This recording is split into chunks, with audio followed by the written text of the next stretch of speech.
The Mandalorian Chapter 19, The Convert, or as I like to call it, brought to you by the Coruscant Tourism Exchange.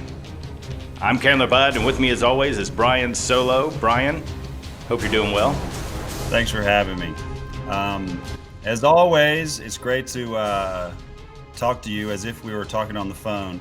We never discuss any episode or beforehand. This is just us going back and forth. I love that you know the number. I know the number is out there, it's like, but I don't think about the number. So for you to say the number, I appreciate that. And it's also season 3, episode 3, 3. And of course, spoilers abound. I'd like to quote Rick Olay. The entire planet is one big city.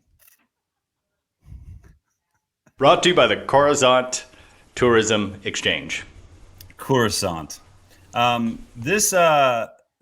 tell you what, this episode started off with some good Star Wars. We need some Space Wars, some Star Warses, and the TIE Interceptor group versus Bo-Katan and Din was really fantastic. Well done in so many ways. That's my first thought. But I also don't want any of my quotes to be left behind or that you steal them. So I'd like to ask you, or at least say this: let me buy you a photon fizzle, Candler. Please. Would you like a photon fizzle for your? Yes, but I don't want you to get the wrong idea about our relationship. Well, I just think you deserve a photon fizzle. Anyway, because per our last episode, I've learned that you are really into droids. I like R5D4, of course. Yes, but we know that you used to have fantasies about R5 and R2. That's ridiculous. That's actually so dumb and bad. Like, that's not even a good joke. That's so bad. That's so horrible. No, but you told me that when you were a kid. Tell us the real story. Tell us the real story. I've already told it. You want me to tell it again? Yes. Okay. I'm 4 years old, maybe 5 years old, and I have an R2D2 and an R5D4, and they're boyfriend and girlfriend. This is the best. 5 years old, at least. So, but we digress. Please tell me what you thought of this long, boring episode that I've fully invested in, except for the Star Wars. Well, I just kept wondering with Grogu, R5 is in Bo-Katan's ship, which is really cool, by the way. He's in the ship with R5. Can he sense that R5 knows R2? Grogu? Yes. I don't think so. I don't think. Okay. I don't know if Jedi powers work that way, but I don't know if you can read a droid's mind. It's like, are you reading the memory bank? I don't know what that is. I don't know what that looks like, but so let's say no to that. I say no. All right, no more talk of R5, but that's my favorite, my new favorite Brian story. Guys, that's the worst story. I got. That is a great story. It is awesome. Well, it should be sweet. You turn it into something monstrous. Oh, please. I have to say about. I say a lot of things about the sequel trilogy, but there's been some really amazing space battles. I really liked when Rey was flying the Falcon, because you have to say Falcon because that's how they say it, and Finn's on the guns, and they're it's like the first time you see the Falcon in The Force Awakens. That's a great spaceship chase, but this also had that. It had a kind of a Top Gun Maverick feel as well. I mean, again, it's still dazzling to this day, but for 77, the Death Star trench battle is always going to be great to me. But this was one of those that was really, really great. And then we got to see more of Bo-Katan's island. I mean, that's my dream, to live on in a castle so remote. Like, she's all by herself. She lives with like one droid. It's like Planet Scotland or something. Yeah, totally. Well, there's a name for it, which of course I didn't write down. But it kind of feels like Octo, where Luke was hiding. But it's too bad the castle's gone. Um, but it was a great first start, starting point. I want to ask you about this. It's going to pay off later, but Bo-Katan does not tell Din that she saw a mythosaur. She kept that uh, to herself. I mean, to what end? I really enjoyed that little nugget. I saw it coming. I'm like, oh, she's going to deny it. Uh, and she did. And I thought that was really cool and a really interesting choice for the story and for her. Yeah, I liked it. I mean, obviously, there should be a payoff. Um, and then and by the way, speaking of Rick Olay, and I don't know how you say it, but I'll always say Rick Olay when it comes to one of my favorite characters in the Phantom Menace, Rick Olay.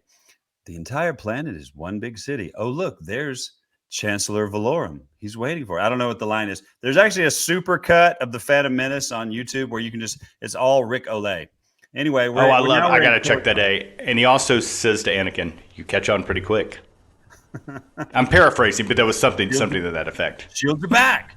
That guy, I mean, he's got an action figure for himself. I mean, that's all that matters. When it comes to Coruscant, we know right away, obviously. Wait, before we get to Coruscant, I want to talk a little bit about the preamble, whatever you call it. What do you call it before the opening? Preamble? Whatever it is, at the beginning of the episode. Let's call it that. Let's just Great. call it that. Awesome. I don't either. I know it's like I know what I'm saying is wrong, but I'm saying it anyway out loud.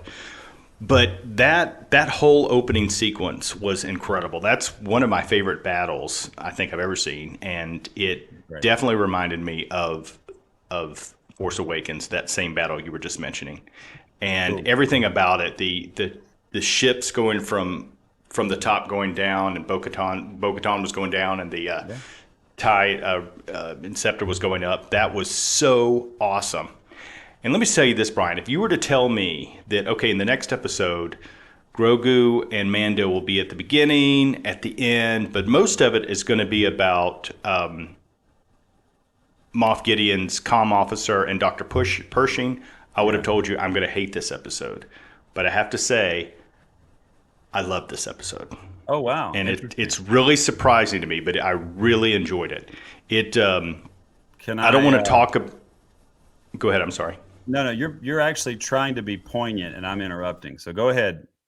Go ahead with your poignant statements. Well, I don't want to talk about Andor because I want to talk about it in future episodes. But it did remind me of Andor, the Coruscant stuff, and that's all I'm going to say about it. We can talk about it later. I think that's a good way to frame it.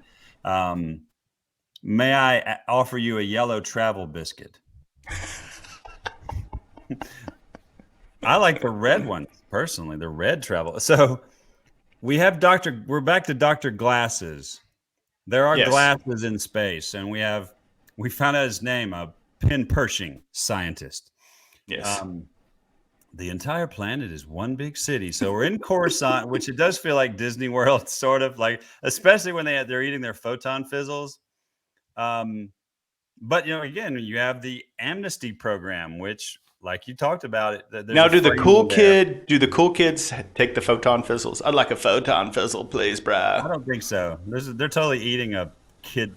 They're eating a whatever those any number of ice creams from the 70s and 80s. And it kind of looked like a lightsaber. I'm like, is that going to hurt when you eat it? But they seem to be enjoying every single morsel. Yeah, it was delicious until he dropped his Dr. Glasses. I want to talk a little bit about Coruscant. As you know, the entire planet is one big city. And we've seen it. It was obviously introduced in the prequels, and so much happened on Coruscant. I do want to just not to even sound like a film snob, but in 1927, there's a Fritz Lang movie called Metropolis. I'll tell you, those Germans could make some great movies especially in the 20s. Gosh, we got The Cabinet of Dr. Caligari, and you have Nosferatu, which of course is a Dracula ripoff. But you can see Metropolis again on YouTube. But that world building, even for that time period, it's really long. It's just like 2 hours and 30 minutes. You can skip around there. It reminds me. I mean, obviously, Lucas was inspired. I feel by Metropolis, and of course the female robot Ultima. That's one of the names, or Machine Minch. Is if you look at a Ralph McQuarrie drawing of C-3PO and R2-D2, it is the male version of the robot in Metropolis, or the robot if you are a Rod Serling fan. As we say robot because Rod Serling says robot. Anyway, every time I see anything Coruscant related, it always reminds me of Metropolis. So let's look at our foundations of film and see how George Lucas was inspired. And I just love that the people that saved Star Wars, Favreau and Filoni, especially Favreau, take what they did in these movies and continue to make them better, like just to feel like it is Coruscant, like in a TV show, which is excellent. Dr. Pershing is obviously in the program. He's trying to do good. And I just, some of the dialogue was, especially at the table, like with the yellow travel biscuit, some of that dialogue kind of just made, kind of like put my head to the side, like, oh gosh, where's Grogu and Mando when you need him the most? But you liked it, so I'd like for you to maybe chat a little bit more about it. For me, it's all about yellow travel biscuits, and everything else is. I can talk a little bit about jumping off a train and how sometimes things don't feel believable, like jumping off a train going 400 miles an hour. Yeah, that was a little ridiculous. I'm like, this is going to hurt, and especially a guy like Pershing. I'm like, this is going to really hurt. I think we've talked about this in Revenge of the Sith. Count Dooku, and we say Doku because George Lucas mispronounces it Doku. Doku willed an entire platform onto Obi-Wan's legs, and it didn't bisect him at all. He was okay. Like there should be some things that are egregious injuries, and it doesn't happen because it's Star Wars, and this was one of them where you jump off that train and you'd have no broken ankles. Especially right. Dr. Glasses. I mean, dork. Especially him, right? Yeah, the dorkiest dork in Star Wars should have a broken ankle. Like, I want him to have a broken ankle and, like, kind of complaining about it for the rest of the time that he's on screen. Like, my ankle. Oh, my ankle. I'm Dr. Pershing. Ben Pershing, scientist. Scientist. I'm glad you said world building, because that's something that popped into my head a couple times. All the stuff with Coruscant I thought was really cool. I mean, the stuff where he's listening to some kind of historical podcast about Coruscant when he was in his apartment or hotel room or whatever in the amnesty housing or something.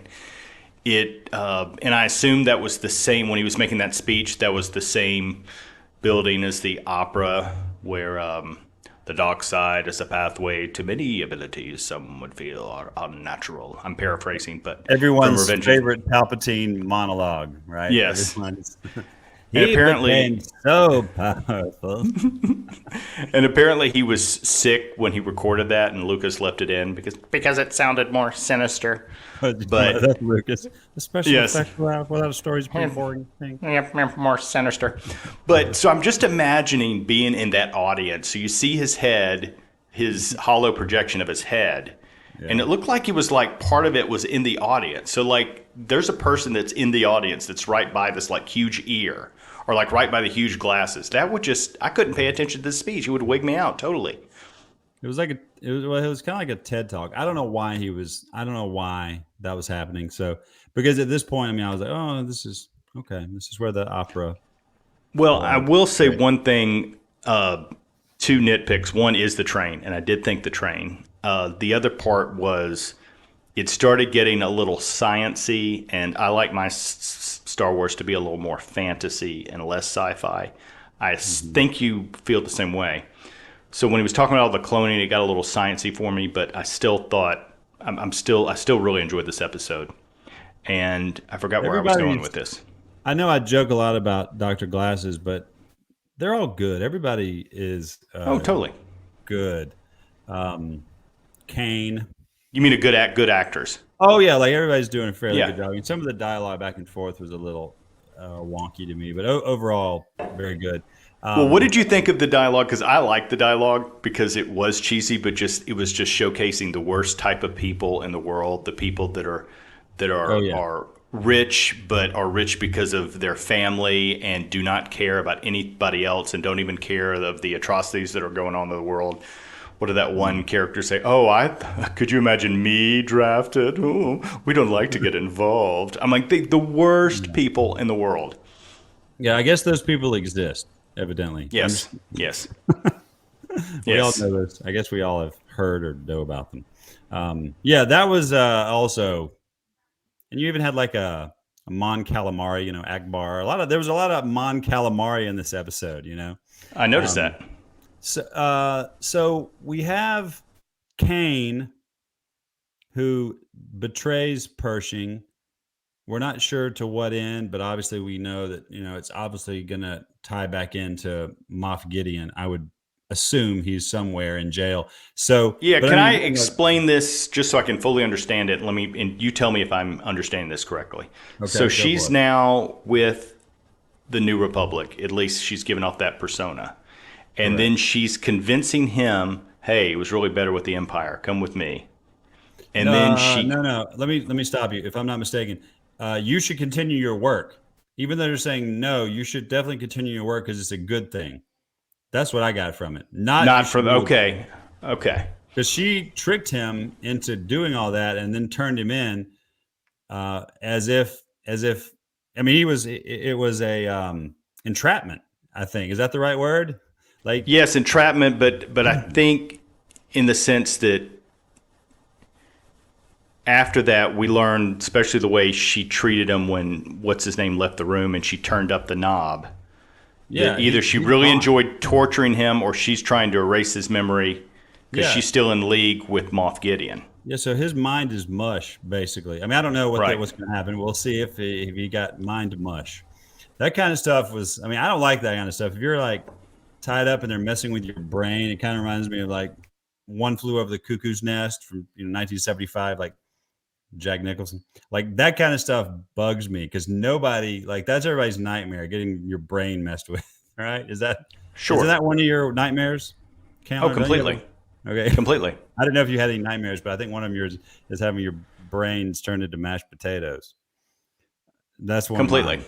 Um, so yellow travel biscuits. So yeah, those are delicious. Or the red ones, photon fizzles. A lot of there's a few other Photon favorites. fizzles. The fizzles.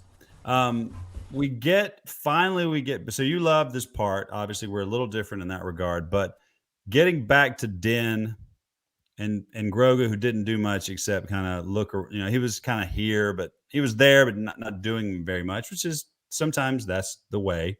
Um, so you have all these Mandalorians in their cave. I love that they don't believe. They don't believe. Like, I was in the magic waters. No, you weren't. I really was. I don't. We don't believe you. Here are the I have magic proof. waters. These are magic waters. Yes, he was. And then good job. You did it. We're proud of you. And not only that, but now Bo-Katan is joining the cult, or at least Yes. for the time being. Right, helmet on, bathed in the waters, saw the mythosaur. I think she's being converted as we sit here. The next episode is about Bo-Katan converting. Two quick things about Bo-Katan. I love her ship, and I thought it was interesting when she said to Mando, "I would invite you in for a feast, but I don't think you take off your helmet." I Right. think she's into him. I think she has a crush on him. Okay. Well, I haven't thought about that, but we'll see how it plays out. I've never been offered a feast before. Have you ever been offered that's a feast? I've eaten a lot, but I've never been offered a feast You by want a a feast? lady. Yeah, a What a feast sounds feast! like. So yeah, I mean, we'll have to see. I think you mentioned that, and that really doesn't interest me. Like I'm not. I don't know if how much interest I have in and all that. Like it doesn't. I just don't think about that. Like I said, though, I am. These are. I'm invested. This is a show that I'm invested in, so I can handle the Coruscant parts, which I didn't love. but it's obviously setting up. If it's setting up for Moff Gideon to come back, I think everybody's on board because that's a great villain, a scenery chewer. I mean, it's just when he's on screen, it's great.